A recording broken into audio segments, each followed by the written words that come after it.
నమస్తే, welcome to T-SAT. ఉపాధ్యాయ అర్హత పరీక్షలో భాగంగా మనం చైల్డ్ డెవలప్మెంట్ అండ్ పెడగాగికి సంబంధించి వివిధ అంశాలను పరిశీలిస్తున్నాం. అందులో అభ్యసనలో సంబంధించిన అభ్యసన సిద్ధాంతాలు అన్నవి గమనించాం. నిర్మాణాత్మకవాద సిద్ధాంతాలు, సంసర్గవాద సిద్ధాంతాల ద్వారా అభ్యసనం జరుగుతుంది అనుకున్నాం. అలాగే పరిశీలనావాద సిద్ధాంతాలు కూడా మనకెంతో ముఖ్యంగా కనిపిస్తాయి. అయితే అభ్యసనం జరగడానికి ధారణ, ప్రేరణ అన్నవి చాలా అవసరంగా ఉన్నాయి. మనకి ప్రధానంగా ఉద్దీపన, ప్రతిస్పందనల ద్వారా పునర్బలనం జరగడం అన్నది కూడా చూస్తూ ఉన్నాం. అయితే ఇలా జరిగేటువంటి అభ్యసనాన్ని మనం గమనించి చూసినప్పుడు విద్యార్థి అభ్యసన సన్నివేశాల్లో పాల్గొన్నప్పుడు ఎలా నేర్చుకుంటున్నాడు అన్నదాన్ని అర్థం చేసుకోవాలి.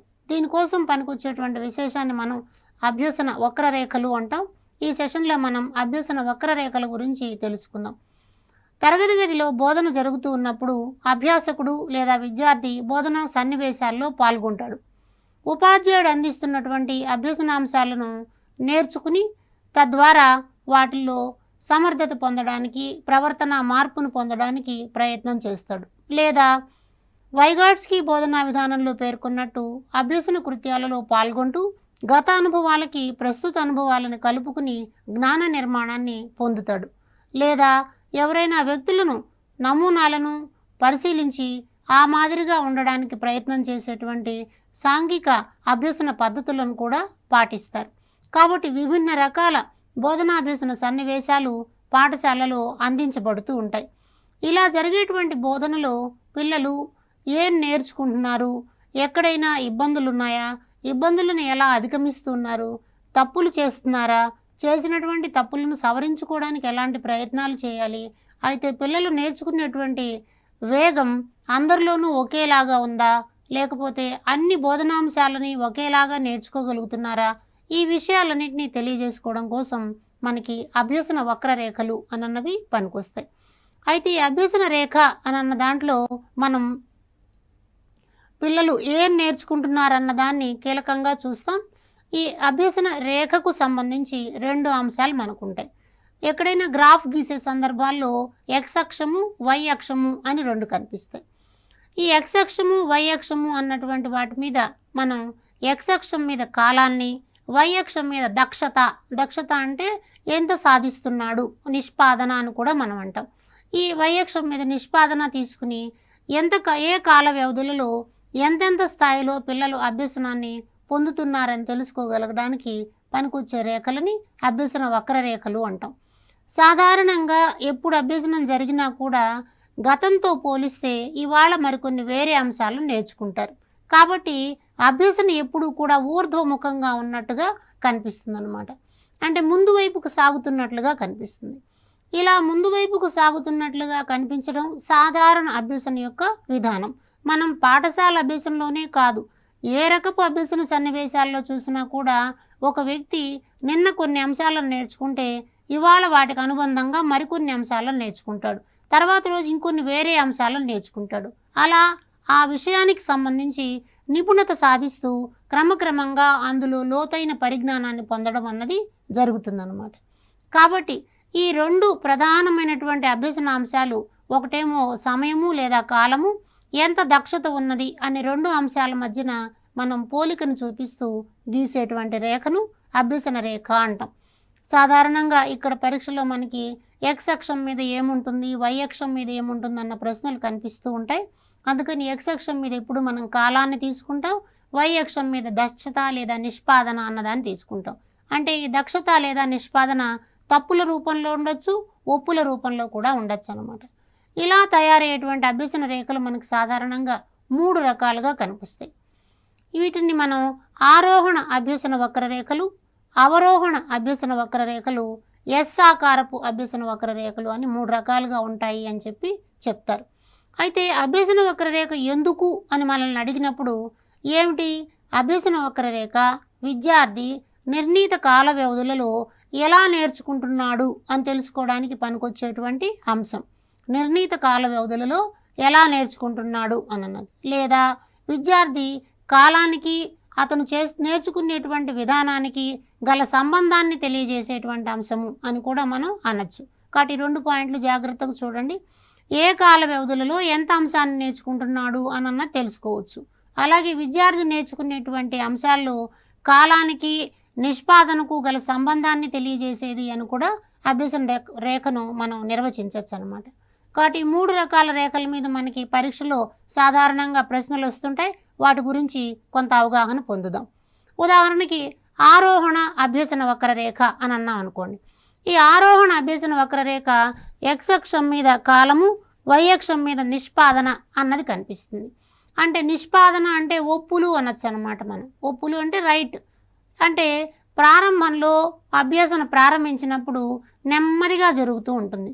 అభ్యసనలో నెమ్మదిగా కాలం గడిచే కొద్దీ వేగాన్ని పుంజుకుంటూ ఉంటుంది. కాబట్టి నెమ్మదిగా ఈ అభ్యసన వక్రరేఖ పైకి ఎదుగుతూ ఊర్ధ్వముఖంగా కనిపిస్తుంది. కాబట్టి ఆరోహణ అభ్యసన వక్రరేఖ అని అన్నది ప్రారంభంలో తక్కువ వేగాన్ని, కాలం గడిచే కొద్దీ ఎక్కువ వేగాన్ని పొందుతూ ఉంటే దానిని మనం ఆరోహణ అభ్యసన రేఖ అంటాం అన్నమాట. కాబట్టి దీనిలో మనము కాలము, నిష్పాదన అన్నది ప్రధానం. అంటే ఉదాహరణకి గణితాన్ని తీసుకున్నాం అనుకోండి. మొదటి వారంలో పిల్లలు 9 వరకు నెంబర్లు నేర్చుకున్నారు. 2 నెలల తర్వాత 2 అంకెల సంఖ్యల గురించి కూడా తెలుసుకున్నారు. ఆ తర్వాత 3 నెలలు గడిచేటప్పటికి 1 అంకె కూడికతో లెక్కలు చేయగలిగారు. ఆ తర్వాత మౌఖికంగా ఉండేటువంటి ప్రశ్నలకు సమాధానం చెప్పగలిగారు. కాబట్టి కాలంతో పాటు నిష్పాదన కూడా పెరుగుతూ కనిపించడం అన్నది ఇక్కడ ప్రధాన అంశం. గతంలో దీని మీద అడిగిన ప్రశ్న ఏంటంటే కాలము, నిష్పాదన అనులోమ సంబంధంలో ఉంటాయి అని తెలిపే వక్రరేఖ ఏది అని అన్నారు. అనులోమ సంబంధంలో ఉండడము అంటే కాలం పెరుగుతూ ఉంటే నిష్పాదన సామర్థ్యం కూడా పెరుగుతూ ఉండడం అని అర్థం. ఇవి రెండు ఒకదానికొకటి పరస్పర సంబంధం కలిగినటువంటి అంశాలుగా కనిపిస్తాయి. కాబట్టి ఎక్స్ అక్షం మీద కాలాన్ని, వై అక్షం మీద రైట్లు లేదా ఒప్పులు అన్నటువంటి వాటిని తీసుకుంటారు. ఇప్పుడు మనకి భాషలో కూడా ఇలాంటివే కనిపిస్తాయి. ప్రారంభంలో అక్షరాలు నేర్చుకుంటారు. కాలక్రమంలో ఆ అక్షరాల ఆధారంగా 2 అక్షరాల పదాలు, 3 అక్షరాల పదాలు నేర్చుకుంటారు. తర్వాత గుణింతాలు నేర్చుకుంటారు. తర్వాత గుణింతాలతో ఏర్పడేటువంటి పదాలు, చివరిగా వాక్యాలు, పేరాలు నేర్చుకుంటారు. కాబట్టి కాలం గడుస్తూ ఉన్న కొద్దీ నిష్పాదన సామర్థ్యం అన్నది పెరుగుతూ ఉండేటువంటి రేఖలని ఆరోహణ అభ్యసన వక్రరేఖలు అంటారు. ఆరోహణ అభ్యసన వక్రరేఖల్లో కాలము, నిష్పాదన రెండు ఒకదానికొకటి అనులోమ సంబంధంలో ఉన్నట్టుగా కనిపిస్తాయన్నమాట. ఎక్కువ సందర్భాల్లో అభ్యసన ఆరోహణ వక్రరేఖగానే ఉంటూ ఉంటుంది.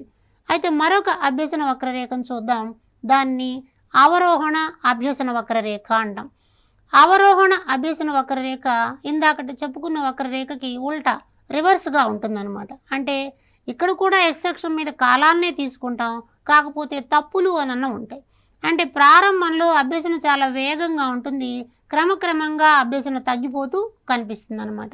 అంటే మొదట్లో ఏమో తప్పులు తక్కువగా ఉంటాయి, రాను రాను తప్పుల సంఖ్య పెరిగిపోతూ ఉంటుందన్నమాట. అంటే అభ్యసనాంశము కష్టంగా ఉండడము, లేకపోతే నేర్చుకోవడం మీద ఆసక్తి లేకపోవడం, లేకపోతే పరీక్షలు అన్నటువంటి భయం ఉండడం, గత సామర్థ్యాలు లేకుండా ఉండడం, ప్రీ రిక్విజిట్స్ అంటాం, ఇవి లేకుండా ఉండడం, ఇలా జరిగినప్పుడు అభ్యసనలో వేగం క్రమంగా తగ్గిపోతూ కనిపిస్తుంది. మనం గణితాన్ని ఉదాహరణగా తీసుకుని చూసినట్లయితే ప్రారంభంలో నంబర్లు చాలా వేగంగా నేర్చుకుంటారు. 1 అంకె కూడికలు, తీసివేతలు కూడా బాగా నేర్చుకుంటారు. కానీ తర్వాత రాత లెక్కల్లోకి వస్తాం. రాత లెక్కల దగ్గరకు వచ్చేటప్పటికి అభ్యసన వేగం పడిపోతుంది. 2, 3 అనిస్తే అవి రెండింటినీ కూడి మొత్తం 5 అని చెప్పగలిగిన పిల్లవాడు ఒకరి దగ్గర 2 రూపాయలు ఉన్నాయి, మరొక దగ్గర 3 రూపాయలు ఉన్నాయి, ఇద్దరి దగ్గర కలిపి మొత్తం డబ్బు ఎంత అని రాత రూపంలో లెక్కనిచ్చేట్లే చేయలేకపోతాడు. అంటే అక్కడ నెమ్మదిగా నిష్పాదన తగ్గిపోతోంది అని అర్థం. కాబట్టి అభ్యసన ప్రారంభంలో వేగంగా ఉండడం, క్రమంగా వేగాన్ని కోల్పోవడం, అంటే కాలం గడిచే కొద్దీ అభ్యసనలో వేగం కోల్పోతే దానిని మనం అవరోహణ అభ్యసన వక్రరేఖ అంటాం. ఈ కోల్పోవడానికి ప్రధాన కారణం ఏమిటి? విషయ కాఠిన్యత.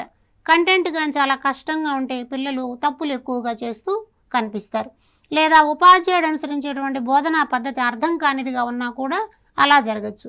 లేదా యాంత్రికమైనటువంటి తరగతి గది వాతావరణం వల్ల కూడా ఆసక్తి తగ్గిపోయి క్రమంగా అభ్యసనలో నిష్పాదన అన్నది పడిపోతుంది. ఇలా పడిపోతే దీన్ని మనం అవరోహణ అభ్యసన వక్రరేఖ అని అంటాం. దీని మీద కూడా గతంలో మనకి ప్రశ్నలు వచ్చినాయి. ఇక్కడ కూడా మనం ఏం చూడొచ్చు? కాలము, నిష్పాదనల మధ్య సంబంధాన్ని విలోమ సంబంధం అంటాం. అంటే కాలం పెరుగుతూ ఉంటే లోపాలు లోపాలు పెరుగుతూ కనిపిస్తూ ఉంటాయి. ఇలా ఉంటే దాన్ని మనం అభ్యసన వక్రరేఖలో అవరోహణ క్రమంలో ఉన్నది అని చెప్పి చెప్తామన్నమాట. మరొక రకం వక్రరేఖను చూద్దాం. దానిని ఎస్ ఆకారపు అభ్యసన వక్రరేఖ అంటాం. అంటే ఈ అభ్యసన వక్రరేఖలో చాలా రకాల అసమతుల్య స్థితులు ఉంటాయి. అంటే ప్రారంభంలో అభ్యసన వేగంగా ఉంటుంది, కొంతకాలం పోయిన తర్వాత అభ్యసన తగ్గిపోతుంది, మళ్ళీ అభ్యసనలో వేగం వస్తుంది, మళ్ళీ అభ్యసన తగ్గిపోతూ కనిపిస్తుంది.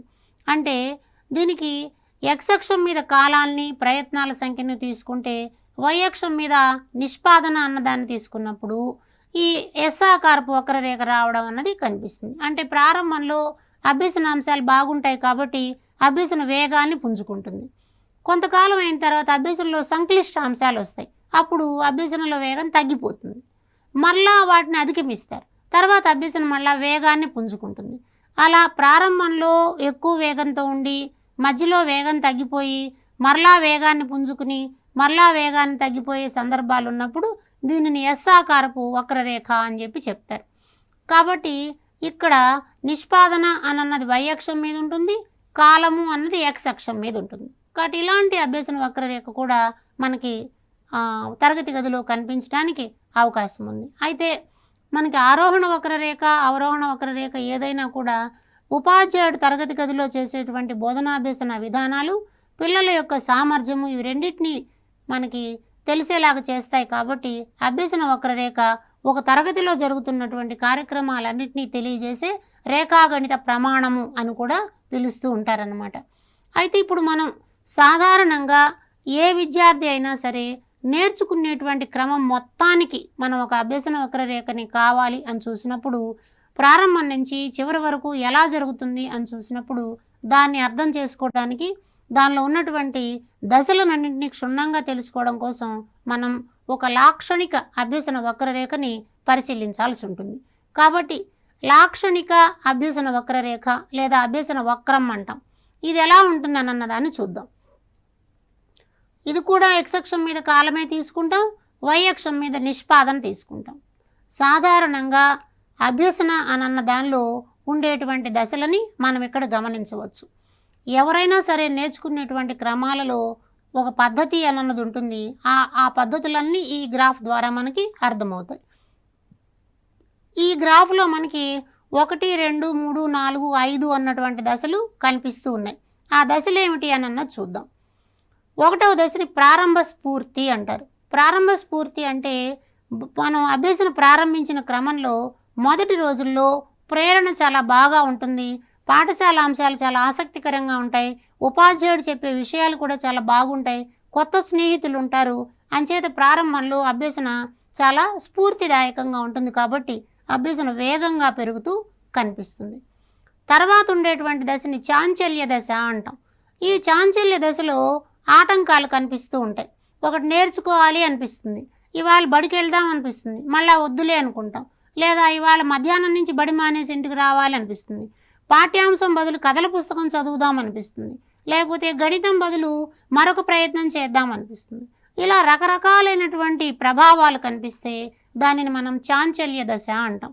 సాధారణంగా అభ్యసనలో చాంచల్యం ఉండడం వలన ప్రారంభంలో ఉన్నదానికంటే వేగము కొంచెం తక్కువగా కనిపిస్తుంది. అంటే పూర్తిగా ఆగిపోతుందని కాదు, చాంచల్యంగా ఉంటుంది. ఇవాళ బాగా చదవడం, రేపు మళ్ళా వదిలేయడం, రేపు ఇంకొక దాంట్లో పాల్గొనడం, అలా రకరకాల అంశాలు ఉంటాయి. కాబట్టి చాంచల్యత 2వ దశలో కనిపిస్తూ ఉంటుంది అంటారు.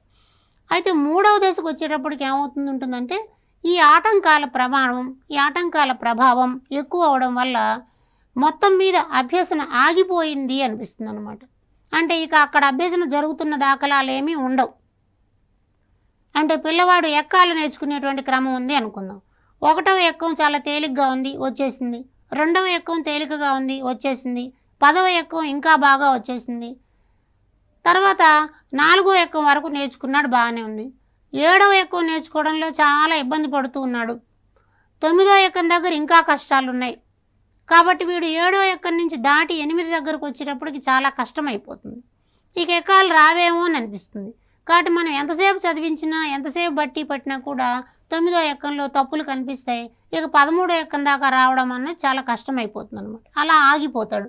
ఇలా ఆగిపోవడాన్ని మనం ఏమంటాం అంటే పీఠభూమి దశ అంటాం.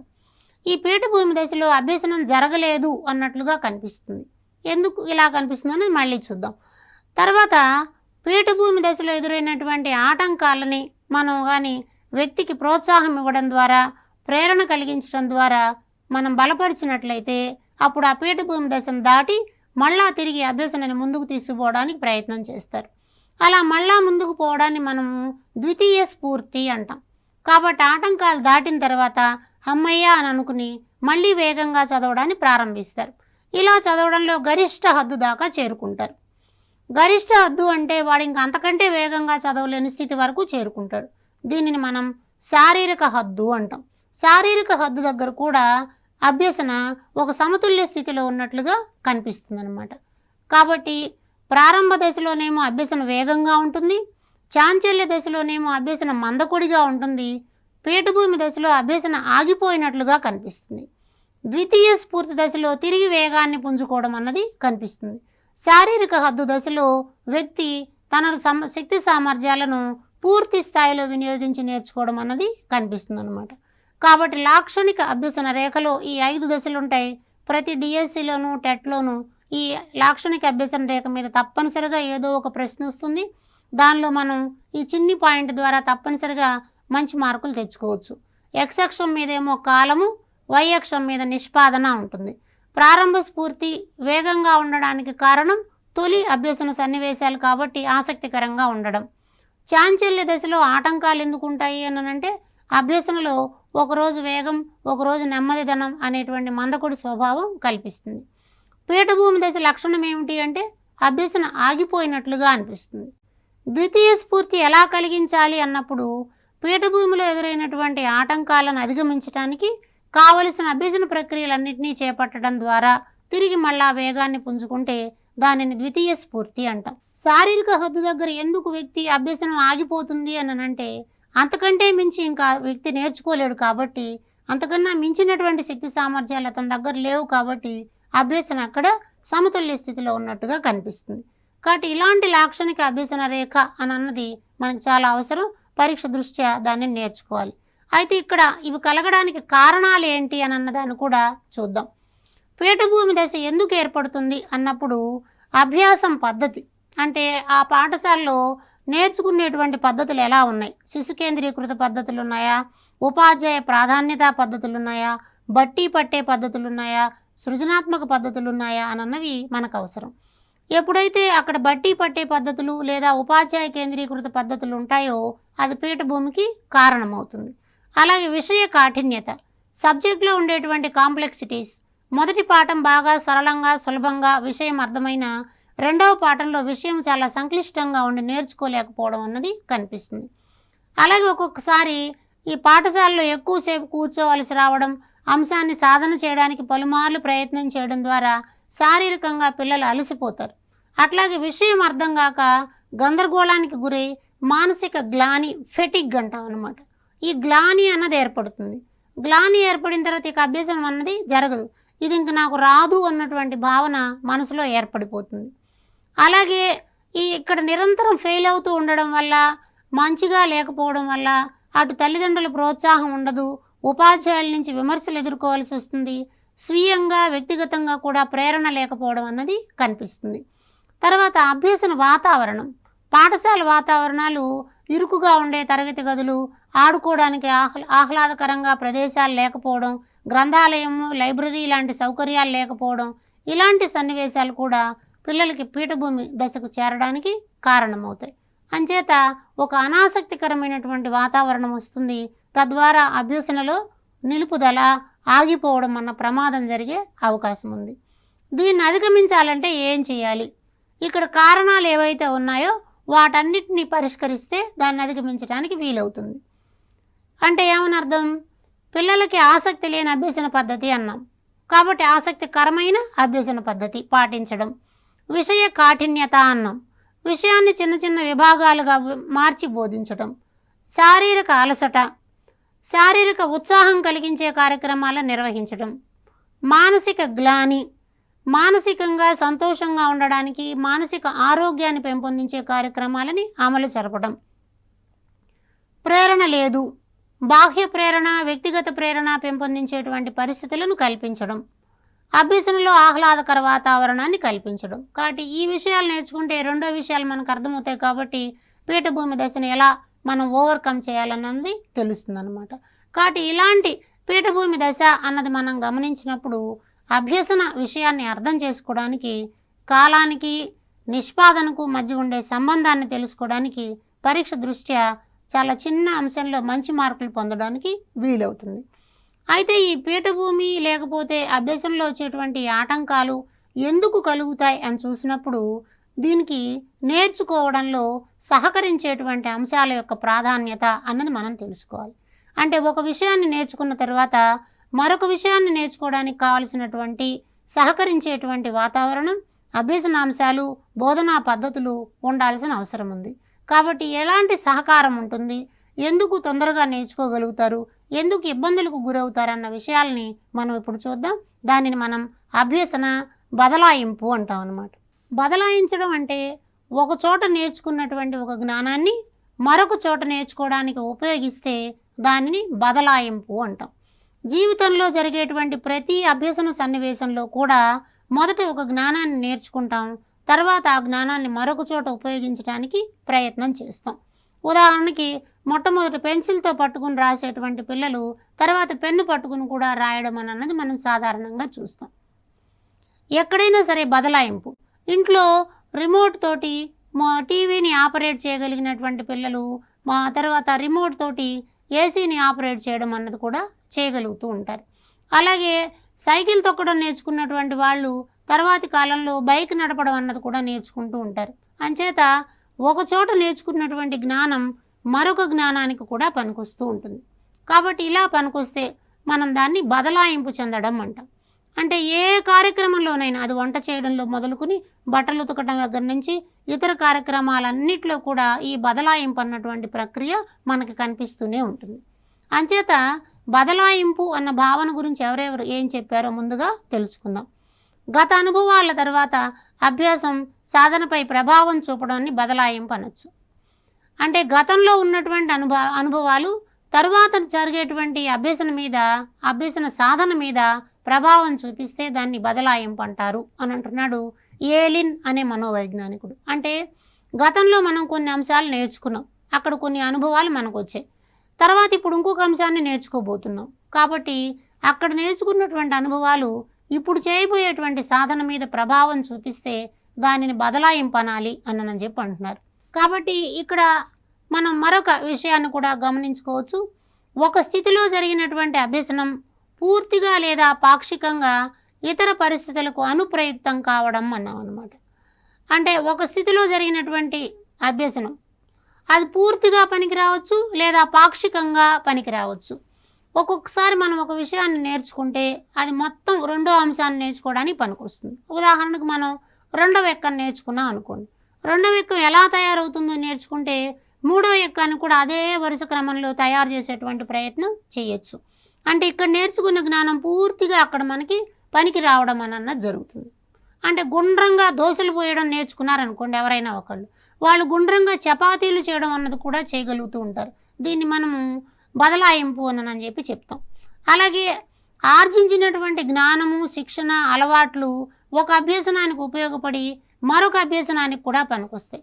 అంటే ఒక సందర్భంలో మనం కొంత జ్ఞానాన్ని పొందాం, ఒక శిక్షణ పొందాం, కొన్ని అలవాట్లను నేర్చుకున్నాం, అవి కొత్త దానికి కూడా అప్లై చేసుకుంటే దానిని మనం బదలాయింపు అంటాం. అలాగే ఆలోచన విధానము ఇలాంటివి కూడా మరొక అభ్యసనానికి తోడ్పడితే దాన్ని అభ్యసన బదలాయింపు అనొచ్చని క్రో శాస్త్రవేత్తలు మనకి తెలియజేస్తున్నారు. ఇలాంటి బదలాయింపులో ఒక 4 రకాలు ఉంటాయి. దీని మీద కూడా తరచూ పరీక్షలో ప్రశ్నలు అడుగుతూ ఉంటారు. చాలా తేలికగా దీన్ని మనం ఆన్సర్ చేయొచ్చు. అనుకూల బదలాయింపు లేదా ధనాత్మక బదలాయింపు అంటాం. అంటే ఒకసారి నేర్చుకున్న జ్ఞానం రెండవ విషయాన్ని నేర్చుకోవడానికి సహాయపడితే దానిని మనం అనుకూల బదలాయింపు అంటాం. అంటే ఉదాహరణకి సైకిల్ తొక్కడం వచ్చినటువంటి వాళ్ళు బైక్ నడిపే సందర్భంలో హ్యాండిల్ని పట్టుకుని హ్యాండిల్ చేయడంలో కొంత బదలాయింపు అక్కడ ధనాత్మకంగా కనిపిస్తుంది. రెండవ ఎక్కం నేర్చుకున్న పిల్లలు మూడవ ఎక్కం కూడా నేర్చుకోగలిగితే దానిని మనం అనుకూల బదలాయింపు అంటాం. ఇంగ్లీష్లో ఆర్టికల్స్ నేర్చుకున్న తర్వాత ప్రిపోజిషన్స్ నేర్చుకోవడానికి కొన్ని నియమాలు అక్కడ కానీ పనికొస్తే దానిని మనం అనుకూల బదలాయింపు అని చెప్పి చెప్తాం. అలాగే ప్రతికూల బదలాయింపు, ఒకసారి నేర్చుకున్న జ్ఞానం మరొక అంశాన్ని నేర్చుకోవడానికి ఆటంకం కదిలిస్తే దాన్ని మనం ప్రతికూల బదలాయింపు అంటాం. అంటే బైకులు నడిపేటువంటి వాళ్ళు కొన్నిసార్లు క్లచ్ ముందుకు వేయాల్సి వస్తుంది, కొన్నిట్లో వెనక్కి క్లచ్ వేస్తారు. ముందుకు క్లచ్ వేసేటువంటి బైక్ నడిపినటువంటి వాడు వెనకకు క్లచ్ వేసే బైక్ను తీసుకోగానే ముందు కాసేపు కన్ఫ్యూజన్కు గురవుతాడు. కాబట్టి దాన్ని మనం ప్రతికూలమైనటువంటి బదలాయింపు అంటాం అనమాట. అంటే ఇక్కడ నేర్చుకున్న జ్ఞానం మరొకటి నేర్చుకోవడానికి ఆటంకం కలిగించడం అని చెప్పి చెప్తారు. శూన్య బదలాయింపు, ఒకసారి ఒక జ్ఞానాన్ని నేర్చుకున్నాం, ఇంకో విషయం నేర్చుకోవడంలో ఇది ఎలాగా పనికి రాకపోతే దానిని మనం శూన్య బదలాయింపు అంటాం. చాలామంది పిల్లలు సివిల్ ఇంజనీరింగ్ చదువుతారు, తర్వాత వీళ్ళు సాఫ్ట్వేర్ రంగంలోకి ఉద్యోగానికి పోతారు. వాళ్ళు భవన నిర్మాణం గురించి నేర్చుకున్నటువంటి జ్ఞానం అక్కడ ప్రోగ్రాం రాయడంలో ఏ రకంగానూ పనికిరాదు. ఇలాంటి బదలాయింపును మనం శూన్య బదలాయింపు అంటాం. ఒకసారి నేర్చుకున్న జ్ఞానం మరొకసారికి పనికి రాకపోవడం. టీచర్ ట్రైనింగ్ చదివినటువంటి విద్యార్థి ఒకవేళ మెడిసిన్లో ఆపరేషన్ చేయాలి అని అంటే టీచర్ ట్రైనింగ్ జ్ఞానం అక్కడ పనికి రాకపోవచ్చు. ఇలాంటి దాన్ని మనం శూన్య బదలాయింపు అంటాం. ద్విపార్శ్వ బదలాయింపు అంటే అది ఇటు నుంచి అటుకి పనికి రావచ్చు.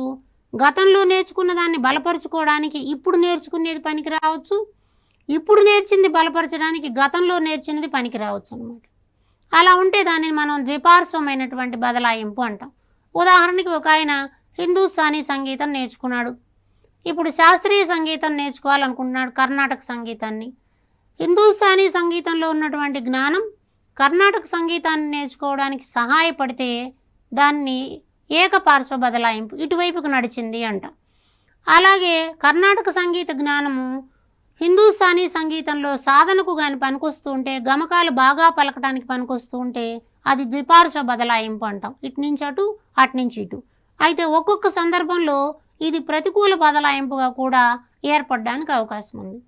హిందుస్థానీలో నేర్చుకున్నటువంటి వాడు కర్ణాటక సంగీతం నేర్చుకోవడంలో ఆటంకాలుగా ఎదురుపడితే అది ప్రతికూల బదలాయింపు అయిపోతుంది.